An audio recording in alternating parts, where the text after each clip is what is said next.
Millions of dollars in stolen school funds have been recovered, impacting the Kern Community College District and the County Superintendent of Schools accounts. Last month, the FBI was called in to help investigate after Wells Fargo alerted the districts to the fraud. The Treasurer's Office says the fraud was isolated to a pair of clearing accounts used by the districts for paying bills.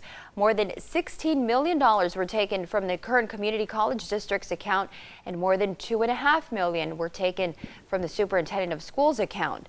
$12 million combined have been recovered. The investigation is now ongoing.